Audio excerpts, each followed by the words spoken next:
Celia del Palacio es doctora en Historia por la Universidad Autónoma de México, miembro del Sistema Nacional de Investigadores de la Academia Mexicana de la Ciencia y del PEN Club Internacional.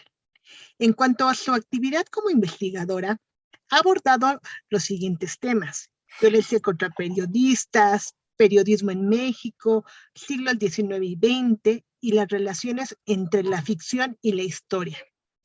Es exitosa autora de las novelas Adictas a la Insurgencia en el 2010, Mujeres de la Tormenta en 2012 y Hollywood era el cielo, 2014. Y hoy está en entrevista con nosotros para hablarnos un poco de la reedición de No me alcanzará la vida. Pues buenas tardes y bienvenida, Celia. Hola, buenas tardes, qué gusto en saludarte, muchas gracias por la entrevista. Han pasado ya casi 15 años desde que se publicó por primera vez la novela, en el 2007. Cuéntanos un poco tu sentir al ver esta reedición. Bueno, pues me da muchísimo gusto volverla a ver con esta nueva portada que tiene, que es maravillosa, y si vas a subir el video, pues aquí está la portada de No me alcanzará la vida. Y me da muchísimo gusto volver a verla y que las personas que estén interesadas puedan acceder a ella, porque durante estos años muchas personas se han acercado a mí preguntando dónde podían conseguir la novela. No la habían leído prestada o habían sabido de ella, pero no habían logrado conseguirla. Entonces, bueno, esto para mí es una gran satisfacción porque además es mi novela, mi primera novela, la más querida probablemente, y que pues tiene mucho de mí, a lo mejor es la novela más personal también. Y me da muchísimo gusto que en este momento en que se reedita, pues tiene otras lecturas posibles a las que tuvo en el 2008, que lejos de envejecer, digamos, se ha un poco resignificado, ¿no? Y que se le pueden encontrar como nuevas vetas y nuevas maneras de hacer presente eso que yo cuento sobre el siglo XIX. Para los que se van a acercar apenas a esta lectura, queremos introducirlos que un capítulo se desarrolla en 1850, otro capítulo se desarrolla en la época actual y así va la novela. Y nos va metiendo a esta historia tan maravillosa. Sofía Trujillo es una linda joven de 23 años, pelirroja. Ella vivía en la hacienda de la Enredadera y estaba casada con Felipe. Sin embargo, su corazón no sentía nada. Como en aquella época, el matrimonio había sido arreglado, pero ella nunca había sido feliz. Cuéntanos cómo surge este personaje de Sofía. Bueno, Sofía es el único personaje ficcional de la novela. Todos los demás son personajes históricos que realmente existieron y estuvieron pues ahí en el siglo XIX. Sofía es una encarnación de muchas mujeres del siglo XIX que fueron de clase media alta o clase alta, pero que también participaron en la Guerra de Reforma y de las que no se conoce prácticamente nada. Yo aproveché un poco que Miguel Cruz Aedo, que es el personaje central, el poeta y militar en el que se basa la novela, no sabemos su vida privada cómo era. En realidad fue muy discreto con su vida privada y no sabemos si tuvo mujer, esposa o lo que sea. Y dedicó un poema a Sofía. Y yo de ahí me agarré, digamos, como para construir a ese personaje con ese nombre de Sofía y con muchas características de estas otras mujeres que estaban muy profundamente involucradas con las pasiones políticas, a diferencia de lo que podemos pensar que las mujeres estaban como alejadas en su casa y que no se metían en esas cosas. La verdad es que no, es que sí participaban y eran pues, muy apasionadas también, ¿no? Estaban a favor o en contra de esas ideas y pues se podían desgreñar en la calle, se podían odiar para siempre, en su atuendo usaban ciertas cosas un moño verde las conservadoras, o un moño rojo las liberales, eran las rojas, ¿no? Entonces, bueno, un poco reflejar toda esta vida que hay en el siglo XIX de las mujeres y de las cuales no sabemos mucho o no sabemos tanto. Y pues ahí está Sofía para hacer en un personaje todas estas, de todas estas mujeres, un solo personaje. A su esposo Felipe lo matan. Y como era acostumbrado en ese tiempo que la mujer no se le daba pues una confianza para las finanzas y para todo eso, nombra a su amigo Albacea, a Remigio. Y él pues le roba, ¿no? Por lo cual Sofía decide irse a Guadalajara con su nana Luisa. Pero antes, que también es un parteaguas importante, pasa por Zacatecas y la recibe Josefa Letechipia. Y ahí hace una entrañable amistad con la señora. ¿Por qué es tan importante esa buena relación de amistades que también surge en esta novela? Bueno, justamente, qué bueno que tocas ese tema porque también estas mujeres, Josefa Letechipia, que ella sí existió, y Josefa Sierra, que eran las dos principales, digamos, mujeres que estaban en Zacatecas promoviendo la cultura y que tenían un círculo literario, escribían poesía, eran mujeres muy cultas y que pues reunían en su casa a los otros interesados en la cultura. Entonces, bueno, esta es otra de las vetas de lo que hacían las mujeres y con un gran entusiasmo y una gran esperanza mandan sus poemas a Guadalajara para que se los publiquen allí en la revista El Ensayo Literario o la Aurora Poética de Jalisco, que era la de Pablo Jesús Villaseñor. Entonces, bueno, cuando Sofía llega allí y se entera de qué hacen estas mujeres, pues ella le encanta estar ahí entre estas mujeres y pues ellas la mandan, digamos, la recomiendan con estos jóvenes liberales reformistas de Guadalajara, que son jóvenes, muy jóvenes, de 25 años, y que están reunidos también en círculos literarios y que discuten literatura, pero también discuten política. Entonces, pues llega Sofía a Guadalajara y pues empieza a conocer ahí a estos jóvenes, a esta nueva generación y pues se alucina así de que todo esto es algo muy nuevo, yo nunca había sabido que esto era posible, ¿no? Y esa es la puerta de entrada para ella a este mundo literario y político de Guadalajara y pues también ahí a conocer a quien sería el amor de su vida, Miguel Cruz Aedo. Para narrar la época actual, lo haces a través de cartas. Cartas donde ese punto, así se firma, escribe a Manuel, que está en París, y le va contando cómo pasan los días en Guadalajara, de su amiga Godeleva, y todo pasa a través de estas cartas. ¿Por qué lo decides hacer así la época actual? Bueno, en ese momento eran los correos electrónicos, ¿no? Entonces quise hacer como un reflejo de estas novelas de cartas que eran muy famosas en el siglo XIX y pues explayarse largamente en estas narraciones que pues eran a través de esas comunicaciones, ¿no? Que se habla a alguien que no está allí y que que es una historiadora que llega también a Guadalajara y empieza a averiguar sobre la historia de Guadalajara y sobre la historia de estos jóvenes y también se enamora de este personaje y ella querría regresar al siglo XIX, encontrarlo. Ahí están todas sus reflexiones sobre lo que es la ciudad, sobre lo que va encontrando de la historia y sobre lo que va descubriendo de este joven liberal, ¿no? Y por qué actúa de la manera que actúa. Hay toda una reflexión sobre cuánto podemos conocer de la historia y pues que la historia no se puede transformar o no se puede cambiar y que a veces no logramos entender como las motivaciones de los actores, ¿no? Que a veces eso nos desespera, ¿no? A los historiadores, a las historiadoras y a a nosotros desde el presente que hubiéramos querido que esos actores del pasado hicieran diferentes cosas, pero pues no hay manera de cambiar eso. En esta novela, en el personaje de Sofía, se refleja el amor, la pasión, este encuentro de almas gemelas. Al menos yo lo sentí así.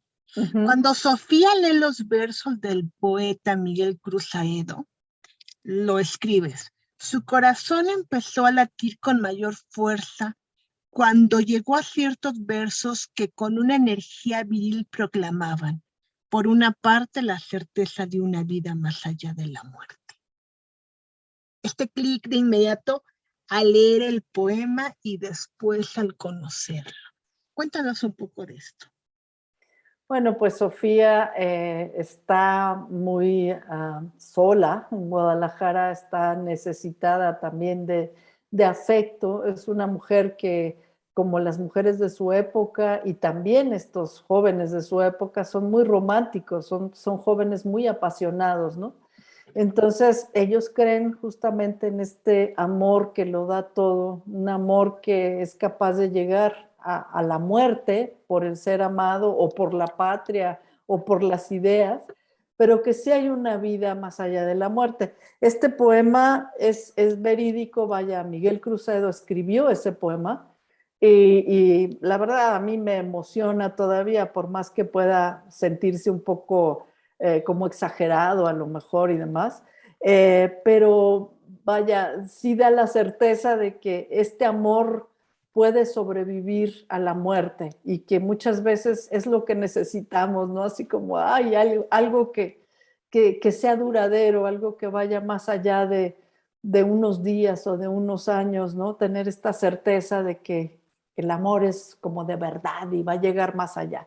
Y pues bueno, en esto también se basa la personaje de la actualidad, ¿no? Porque dice, híjole, este hombre está diciendo que más allá de la muerte va a buscar el amor, ¿no? Entonces yo también quiero como traspasar las barreras del tiempo y de la muerte para encontrarlo. Sí, que inclusive no vamos a spoilear mucho, pero ella sentía su fantasma. Sí. Bueno, también reflejas algo bien difícil, bien duro, porque el papá de Miguel, siendo abogado, siendo notario, él quería que su hijo fuera lo mismo y se molestó cuando él dijo, no, pues yo no quiero eso, quiero ser poeta, quiero seguir escribiendo. Y Miguel le dice, ¿qué tal si a alguien le importa en 100 años mis manuscritos? Y ahí es el cruce a la historia de la época actual. Cuéntanos un poco de eso. Bueno, pues sí, yo quiero reflejar ahí justamente que, y como sucede hasta hoy en día, muchas generaciones, ¿no? Que los padres, porque además el padre de Miguel había sido un rebelde cuando era joven, había estado metido allí en las asociaciones literarias de su tiempo, cuando era muy joven, pero luego pues ya sentó cabeza, se hizo abogado, se hizo notario y pues quería lo mejor para su hijo, digamos, como esta estabilidad, etcétera, que siguiera como la tradición familiar. Pero este joven, como muchos jóvenes, como casi todos los jóvenes, dicen, no, es que yo no quiero, yo voy a abordar mi propio camino, ¿no? Y pues ahí más o menos todos los personajes es lo que están intentando hacer, tanto con el país como de manera personal. Se están forjando su propio camino y creyendo en sueños, en ilusiones de que voy a ser un escritor, voy a publicar, voy a escribir poemas. Y para ellos era muy importante trascender el tiempo. Decían justamente eso, así como qué pensarán de nosotros los que vendrán, ¿no? Que es un anhelo pues de todo escritor y de quien quiera plasmar unas líneas, ¿no? Que esto va a sobrevivir, alguien me va a leer o está todo perdido, ¿no? Y pues justamente ese es el enlace con el presente, donde en efecto hay alguien que está buscándolo, que está buscando esos escritos y que está desesperada por encontrarlos, que sí hay alguien que le importa, ¿no?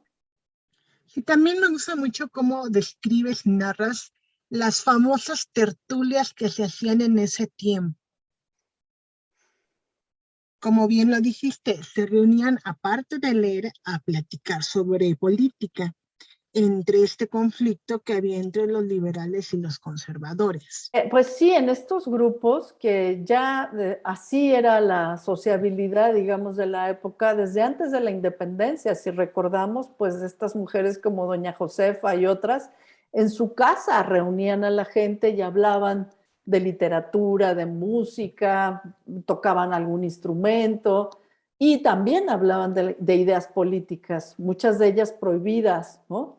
Entonces, bueno, era la manera de ir constituyendo grupos políticos que luego, pues, eh, plasmaron en periódicos, en revistas y pues en movimientos ya muy fuertes, ¿no? No existían los partidos como tal, ¿no? Entonces, quien tuviera una inquietud política o política, a pesar, y también literaria, porque estaban juntas, no había manera de separar, ¿eh? O sea, no separemos porque es difícil de entender. Y entonces, pues ahí era la manera de reunirse con otros que tenían ideas afines y discutir y pelearse. Y, salían de allí muchas cosas, ¿no? Estos escritos, publicaciones, acción política. Hubo una época también en la que fue el golpe de Estado y que Miguel tiene que irse. Y es donde viene un capítulo muy, muy romántico, muy bonito. Y luego se comunican también Sofía y él a través de cartas, y ahí sigue una serie de narración de la historia. ¿Qué retroalimentación has tenido con tus seguidores de esta novela? Pues a la gente le ha gustado muchísimo, sobre todo, bueno, a las lectoras y bueno, también a los lectores que han encontrado como un reflejo de sus propias pasiones, ¿no? Eh, pues su necesidad también de sentir un romance tan intenso, ¿no? Que va más allá de la vida. Y pues sí, dibujo todo lo que estaba pasando en ese momento, que es además muy confuso, entonces intento hacerlo claro para los lectores, las lectoras, porque bueno, hay miles de acontecimientos que están ahí, y mucha matanza, mucha gente que sufre, invasiones a Guadalajara, donde en las casas, bueno, llegan los balazos a las casas, ¿no? Pero en medio de esa guerra, pues están estas comunicaciones por carta donde la pareja pues está en contacto y se comunica y se sigue transmitiendo su amor, ¿no? Y pues era la manera de comunicarse en aquel momento. Recordemos pues toda esta correspondencia entre Miramón y su esposa, que duró varios años. Los hombres andaban luchando y pues la manera de estar en contacto era a través de esas cartas, que eran muy emotivas y muy llenas de sentimientos. Y tu personaje de la época actual es una mujer que también pues vive sola, que es independiente, que tampoco no quiere tener pareja por nada más tenerla, que va con el círculo de amigas y que escucha que actualmente están casadas con la pareja por interés o que tienen amantes, y ella no le parece eso, ella tampoco lo quiere para su vida, a pesar de que tiene ahí un amigo, ¿no? Dice, es que no quiero hacerlo, y que es la realidad actual de muchas mujeres, ¿no? Que nos dicen, no me caso, soy independiente y así soy feliz. Exactamente, en el momento en que yo escribí esta novela y durante los años en que estuve pues concibiéndola, también hice toda una reflexión sobre estas nuevas generaciones de mujeres que justamente ya no se conforman con seguir las reglas, ¿no? Muchas de ellas, sobre todo en las ciudades del interior o en los pequeños poblados, pues todavía siguen pensando que hay que casarse, que hay que obedecer a los padres, que si te dicen que pues tienes que estar casada y que cuándo viene el niño y que cuándo más niños, pues hay toda una convención social muy fuerte, ¿no? Que es muy parecida a la que yo retrato ahí con Miguel y su padre, ¿no? Es que tienes que ser notario y tienes que hacer esto. Pues yo no quiero, ¿no? Yo quiero hacer otra cosa. Entonces, bueno, pues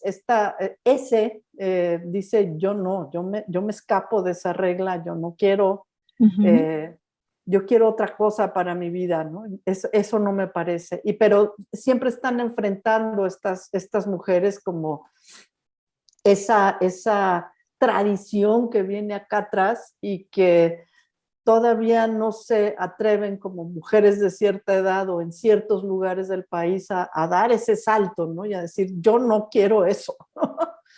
Otras muchas sí, sobre todo las más jóvenes, y me da muchísimo gusto, ¿no? Que ya tienen como otros parámetros en la cabeza y que no se dejan como apresar en esas convenciones sociales que fueron tan fuertes, tan Ujú. opresivas y tan tristes para muchas mujeres.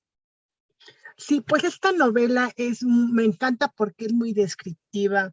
Yo he ido a Guadalajara y ahora que regrese a la avenida Chapultepec y a todos sus rincones, pues lo veré con otros ojos, ya después de haber leído tu novela. Celia, Ojalá que sí, muchas gracias, sí. ¿qué te gustaría decirle a tus nuevos lectores para que se acerquen a leer No me alcanzará la vida?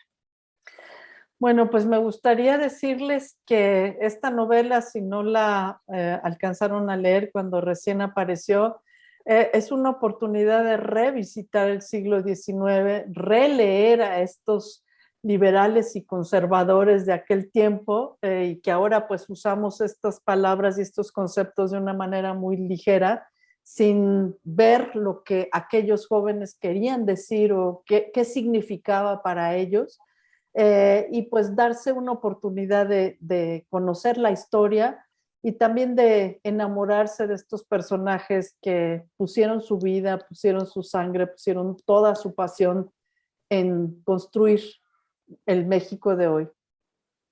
Celia, ¿nos quisieras compartir tus redes sociales? ¿Dónde te pueden seguir tus lectores? Claro que sí, estoy en Twitter, @Celia del P, Instagram, @Celia del P, y mi fanpage de Facebook, que es Celia del Palacio M, que es M de Montiel, que es mi segundo apellido.